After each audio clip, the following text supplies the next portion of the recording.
ngoba awazi ukuthi uma ikhula incane ayibhekene nayo. Uma ikhula ke siyathola ukuthi yaqala ukuhlasela ekhaya kubo. Ihlasela umalume wakhe, uMakhedana lo akade ihlupha esakhula. Ziyakufakaza nezibongo zayo, mase inkomo ekhala emthonjeni. Izizo zonke ziyilila ubulili, iziyodundwa seyemini, lezo uMakhedana ngoba sekhabonini. Okusho ukuthi ke inkosi uShaka yayisisemkhankasweni wokukhanda isizwe esaziwa namhlanje kuthiwa yini uZulu. Kepha kubusa inkosi uShaka waqhamuka ukuthi yona isiwumngu. Inkosi uShaka wasethi umngu nabantu bese ke isizwe lesayilibisaka kancane kancane kuthiwa AmaZulu. Ilapho kwaqhamuka khona ukuthi ube ngowakwaNdwandwe kodwa ube umZulu. Uma ungowakwaZulu nesibongo by default umZulu angithi. Kodwa umuntu yena owakwaZulu nesibongo wawuba ngowakwaZulu ngokukhonza. Ukukhonza ngesingisi kambeni claim allegiance. Makuthiwa uzokhonza. Igama elidala abaZulu lelo ngale kwezenkomo. Lidala kakhulu ukukhonza kwaZulu kwakuchaza ukuthi claiming allegiance. Uzokhosela ngaphansi kwalolu bukhosi. Yaqala ke yasibukhanda ubukhosi bayo. Isisakha lesizwe esikhulu kangaka namhlanje. Yafaka isizwe sabaMthetho. Yafaka isizwe saseKhabonini kwaMhlongo ngoba yaqala yahlasela khona. Yasifaka isizwe sakwaButhelezi ngoba inkosi uPhungashe lo ngishila ngithi inkosi uPhungashe yayinkosi enkulu. Kepha kuthiwa yayidelela inkosi uShaka lapha yathi ngeke ibuse umfana omncane. Ngeke ibuse umfana omncane akasenza ngakhona. Kuthiwa ke ilembe ke lahlanya kakhulu kwaze wavela izibongo zithi uGasane enkandla kade bagasela. Legasela uPhungashe zala kwaButhelezi. Bagasela uSondaba omthande ehleze ebandla. Bagasela uNcaba wambhekana. Wasefaka kanjalo nalowo wabaButhelezi. Wasuka lapho wafaka ongunezo omkhizi. Kepha esiqonda ngomkhizi ukuthi abazange belwe nalile bayaza bezoyikhonzela. Angazi ngoba kufaka lokho noma noma babezama ukuthi bekhanda ukuhlola bayifunda ivaliwe. Okugqama kakhulu ukuthi kwakunomhlobo oqine kakhulu phakathi kwenkosi uShaka nenkosi yakwaMkhizi wakuthiwa uyihlandlo kaGcwala. Ngoba le nkosi yakwaMkhizi yona yodwa eyayivunyelwa ukukhanda isigodi. Wonke amakhosi ayisekhonzile yakwaMkhizi phela yayivumelekile ukuthi ube nesigodi. Okusho ukuthi ayikhona incentive lapha. Uthe uma sebengenile abakwaMkhizi wasekusala laba babaNdwandwe ababephila impela abacangana. Chamna ngeke. Esiqondayo ukuthi ke babe baningi abantu bakwaNdwandwe njengoba bese sebaningi namanje. Okugqamane ukuthi isilo lesesikhotheme bezalwa indlovukazi yabaNdwandwe lezi. Bezalwa indlovukazi yabaNdwandwe. ukaThayisi. Zaba zineke izipho ezaliwa phakathi kukaZulu namaNdwandwe ngoba ngithi babe ngawona amaZulu ngaleso sikhathi. Babenqaba ukuthi bebe ngamaZulu ngaleso sikhathi. Sizohlonisa ababili kukhona amaZulu enkosi uShaka senza ngakhona. Kube khona amaNdwandwe enkosi uZwide kala. Ukuthiwa kwakunamaphela ke la ibutho athiwa amaphela. Duka bona amaphela ephithiza nje. Kwakuyibutho lenkosi uZwide lelo kuthiwa ayempini lalenza imali.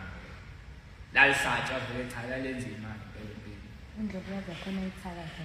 Yebo, kuthiwa nje ukuthi uyayihambela nje ungazi ushawe yini. Ubonakala usulele phansi. Ushawe ikhanda.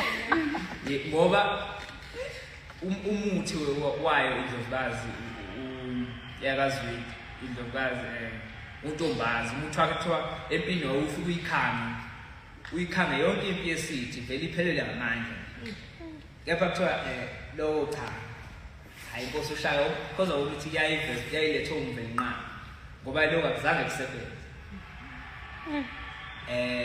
kuyinto esimanga singayithatha kancane inkosi Bakhona ikhanda labatwana. Udumiswayo. wela libe limvikele kancane kuyagqama ukuthi ke ibe isiyalwa impi phakathi kwamaZulu enkosi ushaka namandwane impi lapha yokuqala yaliwa kwaNgqondo indawo yaNgqondo okugqama kakhulu ukuthi njengoba impilo kanje zikhona izibongo ezakhela uZulu ezayifunga ukuthi ziyomfela uZulu ngaleso sikhathi iqhawe eligqama kakhulu lapha laKwaNtuli likhona nje iqhawe laKwaNtuli lapha kambe bani manithazela kambe bani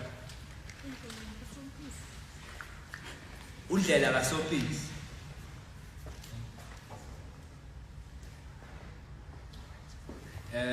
cha wathi isikhathi siyathinta kodwa ngizothi nje qhamu kancane kodwa ngizoyithinta le yaKwaNtuli ngoba ibaluleke ngendlela esimanga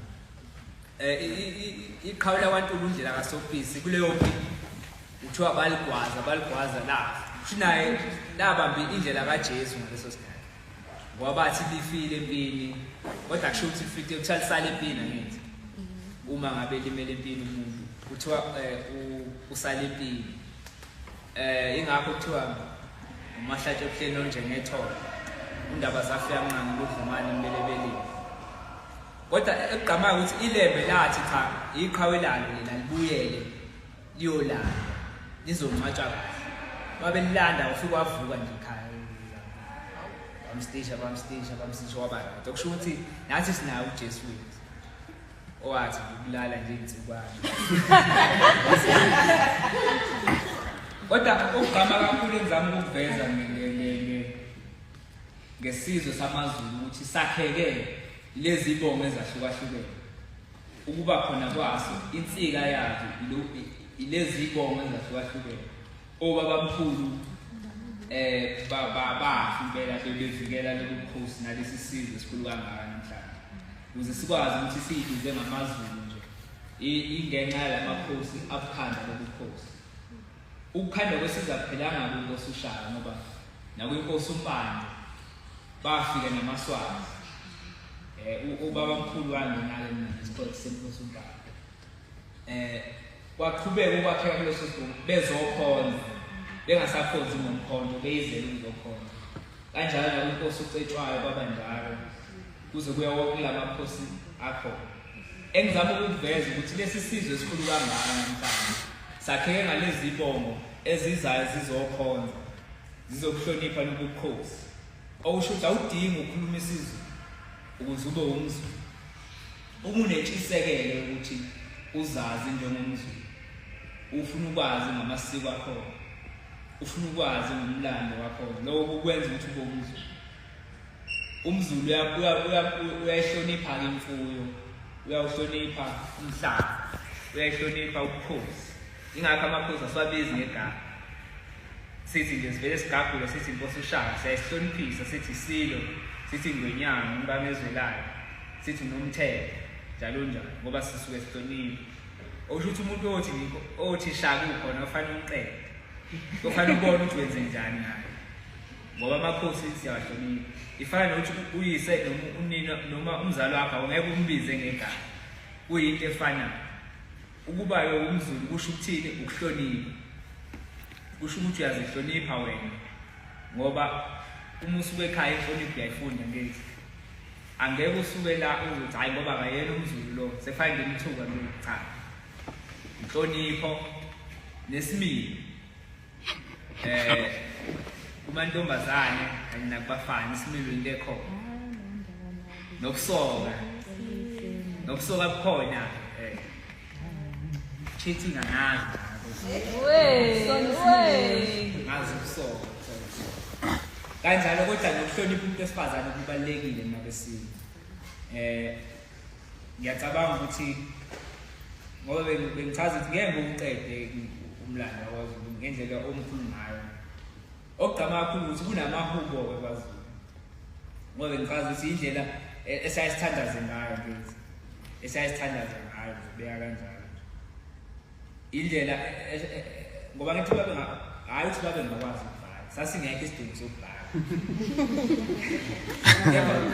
yepha umlando babe uqokelela ngamahulu noma bawuqokelele nezibongo njengoba ngichazile ukuthi inkosi uShaka yake yabulala umuntu ayeseqeda umphakathi wathi uyilembe leqama yamalembe ngokukhaleni kodwa uzokugqamisa njengamanje ukuthi umhlaba kwaZulu uma ngene inkosi uShaka wasumkhulu kakhulu kangangokuthi even eMozambique namhlanje umhlaba uyalingana nje leyo border yaselenzaneni yaseMozambique ingaphansi kwaZulu kwathiwa kwaSoshangana lapho umuya ngapha ngala nga16 Cape kunendawo ethi uMzimvu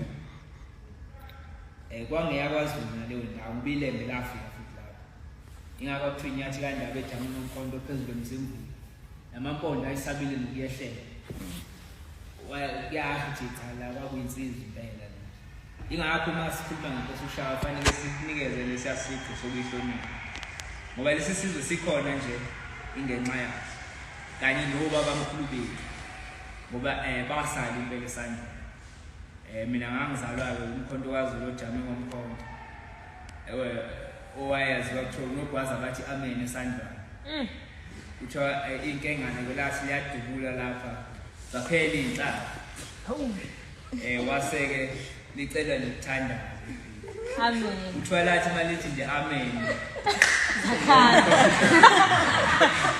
ingakho kwakuthiwa umkhonto kaZulu odla amambulo esandla unogwaza bathi amen esandla cha nina besilo ngeke ngisaqeda manje ngoba kuningi kakhulu inkinga nje sishawa isikhathi okay yeah sanibona hayi ukuthi shaya isikhathi bengenzela ukuthi mhlambe yabo ngoba usukhuluma isikhathi eside sinike nabantu ithuba lokuthi babuze cause ngoba ulokhu ukhuluma mhlambe umuntu umbuzo uyafika ilokhu edeke kunye bagcina sebekukhohlwa so ngenzela ukuthi sithi ukuthi abantu sibanike ithuba lokuthi babuze imibuzo bese uyaqhubeka yeah cha sibona ngiyacabanga ukuthi sengiphathile kodwa kubuza besile kunepi lapha kubaluleke ngendlela esimanga impi yasesandla ngazi nasi ithintele elinye sebekele elinye la so sithintele elinye kuyimpi ebalulekile leyo impi yasibeka ibalave yakhombisa ukuthi uZulu ukulindele nangoma siphi isikhathi ukufela ukuthi umZulu mawuthi angisho phela ukuthi na umZulu kepha lokhu kuchaza ukuthi ukuzazi kwakho nokuzazisa uma bebuza igama nje ungapheleli ukuthi ubani wala around uzazi ithakazelo zakini isigodo phuma kusi induna ekuphethe inkosi ekuphethe ukuthi babamkhulu wakho bani asewethu njalo njalo lokho kukhombisa ukuyithanda ungayithwesa bengakuthwesa iziqu izwe lonke leli kodwa into yohlezi ukuthi uba banilana nje nithamule ngolwethu nicikoze nidlale ngomagendo nidlale ngenkotha nidlale ngolimi lokho kuyakhombisa ukuthi ungafunda kangakanani kepha ukuzazi kwakho kufanele ukuthi ukulahlekele ngoba obaba bamkhulu bethu njengoba nilapha nje baba neqhaza elinqala ekukhandweni kwalesi sizwe njengoba nani saqhubeka niyibambile okusho khona ukuthi sasikhona isisekelo elisukuma phezulu ngakho ukuba umZulu kusho ukuthanda umthanda umuntu ngale kokuthi ukhuluma olunye ulimi ulifunda ulimi lakhe thiwe isitha ukusazi kangcono ngolimi lwazi sengayifunda English njalo njalo angazi mhlawumbe uma ikhona imibuzo ke sijobelele kulo so ngicela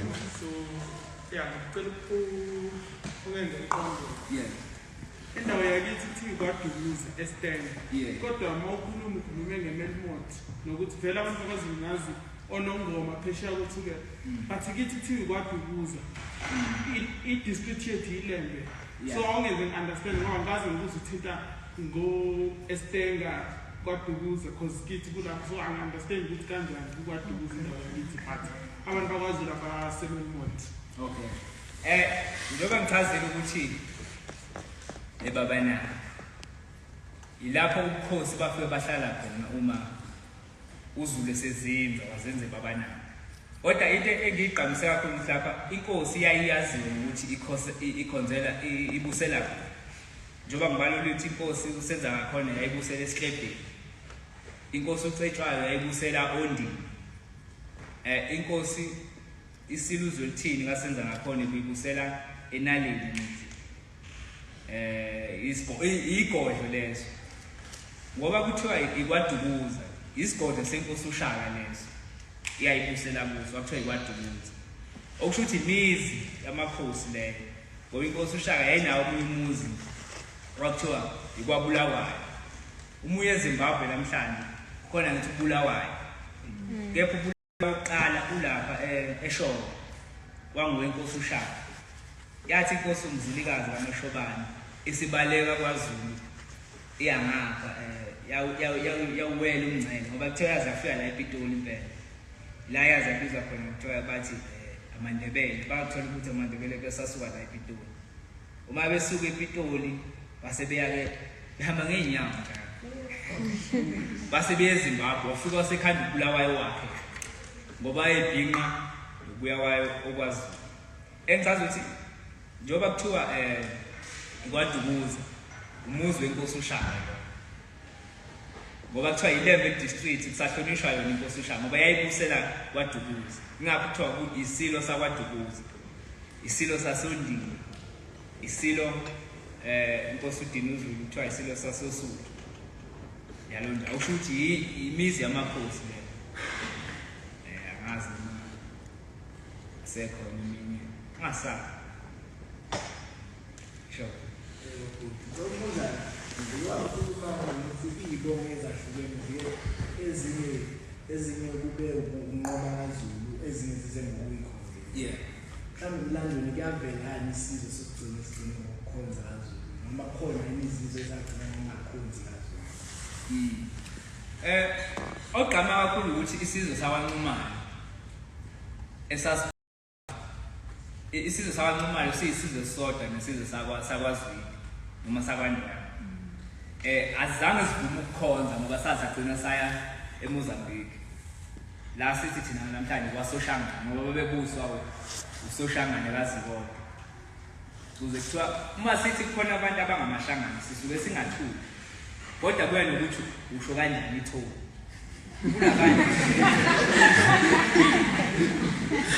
Kunabantu namhlanje kuthiwa bangamashangane. Kunabantu ekuthiwa namhlanje AmaZulu ngoba bangaphansi kwesizwe sakwaZulu. Ngoba labo babengaphansi kwesizwe sikaSoshangane kaZikode. Angazi lapha abantu bafuna usisebenzise lesi uma befika eModern Day Mozambique bafika kunabantu ekuthiwa amaThonga noma amaTsonga. Kodwa uma ifika ke wafike nayo wayobanqoba ngempi lapha. Base baziwa ngokuthi okusho ukuthi ingxenye yamaTsonga ikakhulukazi leseMozambique iyona eyaziwa ngokuthi amashangane ngoba inkosi yabo kwakuSoshangane kaZikode. Nokunye sikutholayo ukuthi abakwajele kunengxenye yabantu bakwajele engavumanga ukukhonza kwaZulu. Laba abakazange endaba khona kuthiwa inkosi uzamendaba. Isizwe sakhona sithola eZambia namhlanje. Uyasithola le eZambia bayibiza amaNgoni bathi bangamangoni. Banosiko olufanayo nathi kodwa abavumanga ukuthi bebe ngamaZulu ngoba baze bafudule. Kanjalo nesizwe esiwumakhelwane eZimbabwe amaNdebele basuka kwaZulu behamba noMzilikazi kaMashobane. Uma befika eZimbabwe kwathiwa bangamaza bezulu noma ke amaNdebele. Zazikhona izizwe engavumanga ukukhonza kwaZulu. Ezinye zakhonzayo namaSwati ezazokhonza nawo kwaZulu ngesikhathi sokubusa kwenkosi uMpande. Okusho ukuthi ukukhonza kwaZulu akukapheli akugcinile futhi ngoba umuntu waqala lokukhosi okukhulu kangaka namhlanje Nkosi uShaka kodwa ngale kweNkosi uShaka izizwe zaziza izokhonza njengoba ngisho abelungu impela khona abafika ngesikhathi seNkosi uDinuzulu Constance Twayilo umnini ilona umntwana uMabhoko lozala umntwana wabaphindangene waqanjwa ngaloyo Constance ngoba wayesondele kakhulu esihlabeni kanjalo noPix lika Isaka Sena ngazi namazi owabamba iqhaza kusunguleni iCongress ANC wayejutshwe iNkosi uDinuzulu ukuthi akahambe ayoqala iqembu elomela abantu bohlanga ngoba into engasaphumi kwamalandela wasekufanele iliwe ngendlela ezahlukahlukene wasekuqalwa iANC kodwa yayinelinye igama leso okusho ukuthi nenkosi uDinuzulu yaba neqhaza ekukhandweni kwaleli qembu likhona namhlanje kodwa la nginjena phela la lisaphila ngaleso sikhathi sesifileni ngisikeljikayo okusho kona ukuthi amakhosi ngobaba bethu nabo babe ngama-freedom fighter ngokuzalwa kwabo before kuze kufike amaqembu epolitiki umzabalazo wawusuqalile ngaleso sikhathi engichaza ukuthi zikhona-ke izizwe engavumanga esakwaHadebe zange zivume kuba ngaphansi kwaZulu ingakho bethi abanye bakithi abawona amaZulu kepha bangamahluka ngithi abanye ngokukhonza kubiya ngokukhonza singaba nesibongo esisodwa kodwa ukuthi hayi ngiyafuduka lapho ngeke abanye bethi siyasala bekhonze kanjalo abanye amakonzo la bengisho ukuthi le komzimvubu bafike babuza ukhosi bayidla nendawo kodwa khona abangavumanga ukuthi babe ngamaZulu noma babe ngaphansi komthetho wakwaZulu kufana nathi singaphansi komthetho wamaNgisi kodwa sisazazi ukuthi singamaZulu imithetho esiyilandelayo ifika namthwalo kodwa siyikhohle ukuthi singobani okusho ukuthi zikhona izizwe engaphansi kukaZulu engaphansi komhlaba kaZulu kodwa ezithi ayiwona amaZulu zibe khona eziseza futhi kuzokhonza okusho ukuthi uma umngane wakho nekhuluma ulimi lesitswana umtshele ukuthi cha sikakazivali inyanga sezovula unyanga umZulu apheli hlezi kukhona ngazi noma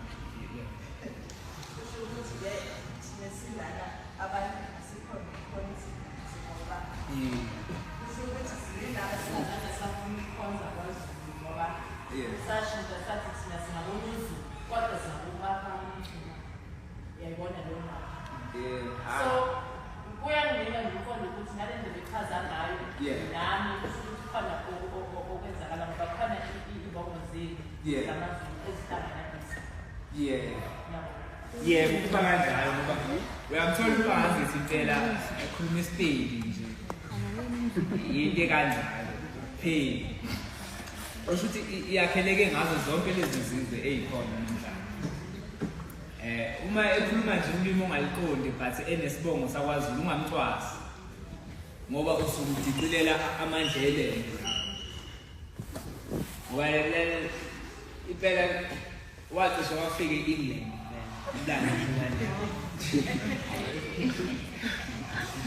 umlando usho kanjalo uyasibenzela lapho ukuthi no operation queen impela kuthiwa ilembe ngoba lahlakaniphe ngendlela esimanga because even i-technology lalifuna ukuthi uZulu eyifunde kangangokuthi waze wathuma uJohn ukuthi baye eCape Town ukuze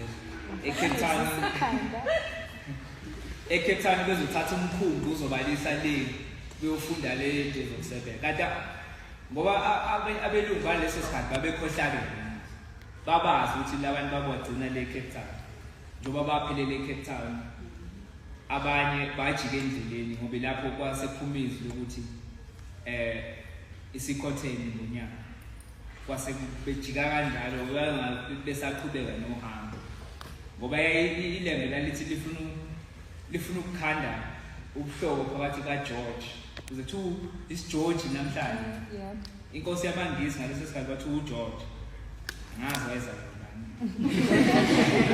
ngoba ngathi thina sayisisho igama lethu ebese usho layini angazi uGeorge kodwa uma uthi ukhuluma isiGeorge usukeke usho lo yena lo so wayefuna ukhanda ubuhlobo phakathi kwamangisi kanye noZulu okusho ukuthi ilembe uma mengise efika ayevele khona alifica ilembe likhona kuze kuthiwa abelungu nje baqanjwa yini ilembe futhi ngoba la ifuna ukubona indlela abalwa ngayo manje wathiwa abakhombisa ukuthi balwa kanjani badubula inkomo bela beli kwathiwa hawu kanti niyalumba umulumba usukushayela isekudeni ukulumba lo base beqambeka kanjalo ukuthi abelungu noma belumbe kodwa phela ihlakaniphiwe wala libabonti abanye baba bezile kahle ngoba lize lakhanda isikole lapha emkhumbani seThekwini kanti isikole lasiqamba ukuthi kwakhangela amankenga ukukhangelayo lathi kwakhangela amankengana ngoba ilembe lalibikela kahle kahle kwawumprofeti ngolimi lwamanje wayekwazi ukuyibona inkinga akenzeki kodwa ke leyo ukuthi ngeke lingaxosha lathini ngeke libuse lokusa inyonzi ezulu bese bethi inyonzi ezulu basha amangisi nani lapho banibhiqa ngobele bashaya ngawendle ngoba kwakucikozwa wakudlala ngomntu wayesho ukuthi angeke nibuse nina ngamanye nibuse inyoni ezephezulu akukho kunye babengasho ukuthi izobuswa yiko lawo abantu ngoba lokusho ukuthi wakubanikeza isisindo sokuthi niyisole nini udayi cha ilembe lalishilo lo engizama ukusho ukuthi ilembeke lalungumprofeti kahle kahle la prophet uthi nathi wesibe khona la siumele umsebenzi wakhe nithi njengenhlangano enkulu yebo sanidukile uma nimele lenhlangano enkulu ngikhumbula umsebenzi wami angazi uma usekhona yebo phela emsebenzini yayo lesisimo esibuso ngibona ngokuhleka ngaphambi ukuthi space ukuthi siyafi correlation yobeka amabili ngendawo yokugcotshwa kwesini uma ngiqonda mhlawumbe umbuzo ebese kutholile ukuthi besiseyinhlelweni sokuthi siye kepha ukuthi ingonyama iyabathanda abantu bayo ithe ake kuhlehle ukugcotshwa kwayo ukuze njengoba besineyikhukhula ngithi abanye balahlekelwa yemndeni yabo abanye balahlekelwa imizi yabo nami nje indlama ngayibona intanda yase kithi ngonyama ngetha izokihlehlise kancane ukubekwa kwayo ukuze isizwe sithi kuyikhotha amanxele okusho ukuthi lo kuzokwenzeka ekuhambeni kwesikhathi kodwa akuyona into esesingayisho mhlawumbe manje ukuthi izingonyama ngoba ngokwethu ingonyama isisesihlalweni vele sekusele lo ukuthi kuZulu ke wanqotshwa ondini uthiwa uSolungu emahlike uZulu ke wanqotshwa sesilinde lo kahulumeni kodwa ngokwethu ingonyama isikhona nabesini so sisazolinda ukuthi sizwe ukuthi kuzohleleka kanje kodwa kwamanje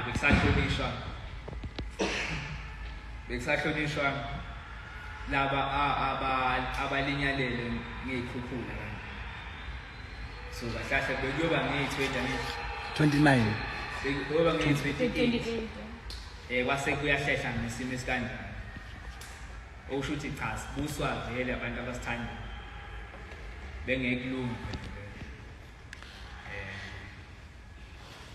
Yeah. Sibona. Yeah. Ukodwa Yeah. ukuthi nje ukuthi Yeah. intoni ezoshaya. Inkosi ushaka. Isabusa. Yeah. Ngicela ukuthi ukhothama wakho wakhothama kwenze njani? Yeah. Wakhothama kanjani? Oh. Cha umlando ke ngoba masufunda kuthiwa inkosi ushaka yayikwaDumuza endaweni yangakini. Safana igeze yani. Esikutholayo ukuthi kwakunempi lapha yayiphumile kwaSoshamane eMozambique. Amabutho amaningi ayengekho ngaleso senzo. Ayokubeza umhlaba kwaZulu. Eqonde eMozambique esuka lekwaDumuza ubhenga ngane. Esikuqondayo ukuthi ke lalikhona ke isu kodwa lokuthi inkosi ushaka beyikhandele loluyenje ngoba basebekungabaza ngeke ngisho bekungabaza umkhulu noma wenze njalo kepha mhlawumbe ngiwele emumva kancane uthe uma Khothama indlovukazi uNandi ilapho isizwe saqala sadumuzela khona ngoba ilembe lathi cha lifuna isizwe ukuthi sizilele indlovukazi kangangokuthi ukulinywa kwangasalinywa uhlonishwa uma ubonakala umumethe impela umele uchaza isizwe sisilile Ukulima. ngisho ukusenga kweyinkomo wangasavunyelwa Kudliwa impo. kwasuyibuya ngothi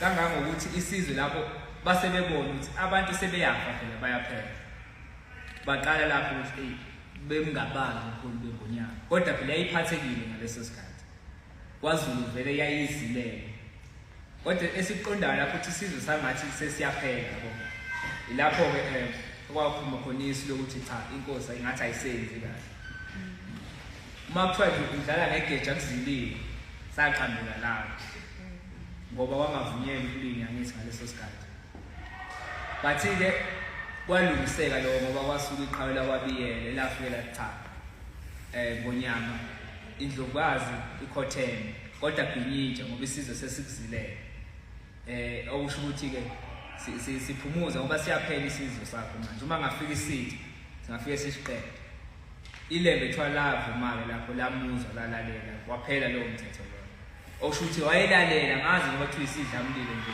babeqamba amanga okusho ukuthi umuntu uma eza kuye wayilalela nokho-ke kuyavela lapho ukuthi base bebona ukuthi ilembe selibuse kakhulu base beqala-ke manje bekhanda udungunyana lokuthi inkosi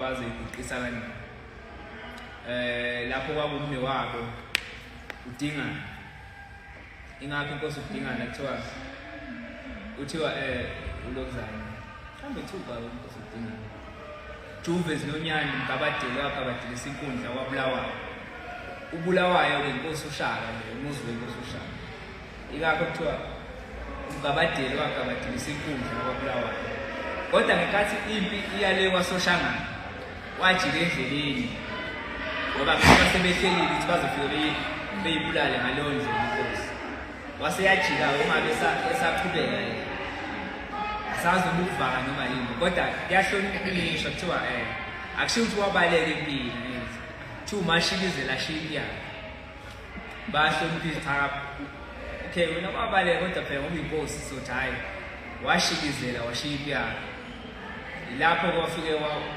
yafike yabulawa kanjalo inkosi ibulawa umntwana inkosi uDingana nomhlangano nomntwana inkosi uNkabayi kaJama la sengibuyela khona ukuthini abe indaba yamawele babeqinisile ngoba umlando wagcina Kodwa kuphunga noMadela uba washona lapho noma wakunakabana amawele kancane kodwa-ke kwaba yinto kanjalo sebelabalela isikhundla ngoba phela yayingabekwanga mphakamizi naye inkosi ushaka yabudla kwinkosi uSiguja, nenkosi uDingane yabudla kwinkosi uShaka, nenkosi uMpande yabudla kwinkosi uDingane, nenkosi uCetshwayo yabudla kumnewabo uMbuyazi, khona omunye basiMbuyazi. So ungayisimo sokuthi lase likufezile elalikuzele emhlabeni, okusho ukuthi laba singabona njengamaJuda awaba indlela yokuthi uma inkosi uShaka siqedile beyikhuphula, usho ukuthi kwafezeka into vele yayingathi izenzo cishe ifana nale amaJuda akhoshuwe. So kwaba isimo esikanjalo, kodwa kwaba yiphutha ukuthi inkosi uShaka ikhuphule ngoba yengakawuqedi umsebenzi. Ngiyacabanga angazi noma uyaphenduleka. Ayisibona.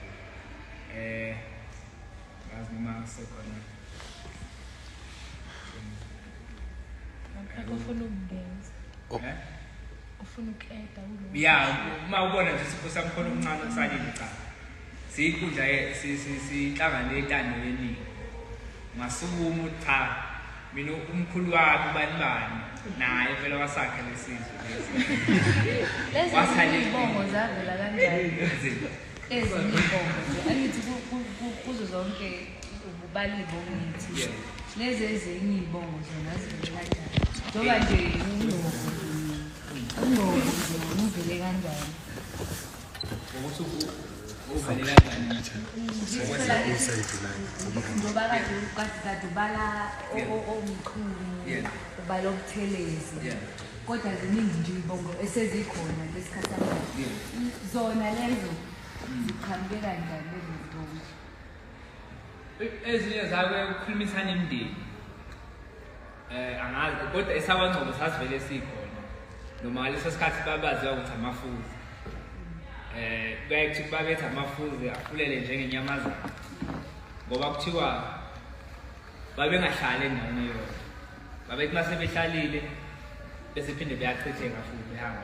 Kuthiwa amafuzi afulele njengenyamazana. Okusho ukuthi inyamazana uma uyibona ehlathini ayihlali endaweni esiningi isikhathi eside. Saqamba kanjalo ethatha. Nezinye izibongo zake ziqambe ngomkhuba esuke yenzeka ngaleso sikhathi. Kufana nesibongo sakwaMdletshe kanje. Abantu bakwaMdletshe baphuma ngaphansi kwabantu bakwaMthetho.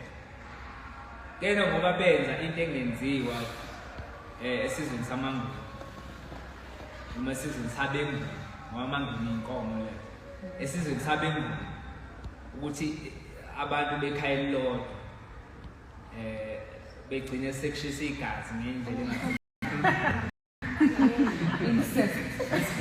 base kuthiwa cha udletsheni ngoba usuke udle kephi ekhaya base behamba beyokhandela esaphi isibongo. Mase lezi ezinye zahlukana kanjani ukuthi kube khona njengokhumala ngithi ukhumalo uMntungu kodwa kukhona abakaMntungu nomabaso futhi nakhona uma uthakazela njoba futhi nakangqopho ukuthi uma uthakazela khona ufuze efulele mase bakhona umapholo banyuso uhlukana kanjani ke lapho ngase uthakazeleni kwesinye isikhathi kuyaye kuhluke njoba ikhona izinkula lezi likhona iqadi likhona indla yasekunene kuhluka lezi zinto ngoba phela ke babephiwe inzalo kahlukana kodwa ke ebese kwenze ukuthi kuba khona lozoqala lo muzi lona ebese bemhlonipha ngokuthi bemenze isibongo yabo abakwakhumalo ukuze abanye kuthiwa amabaso kuthiwa insizwa zakhona uma ziyoshela ziphumile igezile nje nazo ngokuthi zayizala ebukhosini amantombazane ayesabi lokuzala ukugana ebukhosini noma ebuqobo umuntu asebukhosini kuthiwa bayibizama ukuthi bangamabaso bagcineke bengakuthiwa abafana bakwamabaso kuze kube namhlanje amabaso base ezinye ziyayiqhamiswe izenzo ezenzakalayo noma isimo sangaleso sikhathi uma ubuka abantu bakwaNtshangase nabakwabiyela bayindle yodwa neyakwaZulu kodwa ngoba babesuka esitebheni endlini inkosi senza ngakhona beye lapha emzini inkosi uNdaba befike beyolala nosisi babo wasekuqambe ukuthiwa-ke otshangase wabatshinga eduzane ngezi kwase kufika isikhathi lapho ukuthi cha lo mkhuba bawuvumi bagcine bebiyela umuzi wabo kanti ukuze bengakwazi ukungena ebusuku kwasekuqambe kuthiwa wobiyela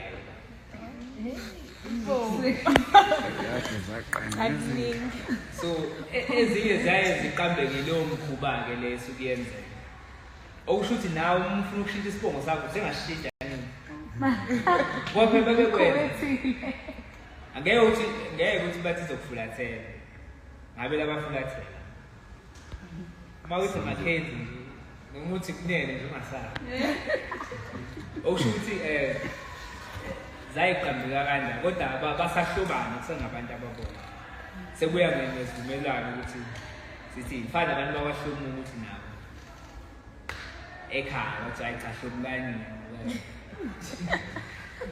cha futhi nje incest into ekhona yebo kodwa yayingavumelekile ngaleso sikhathi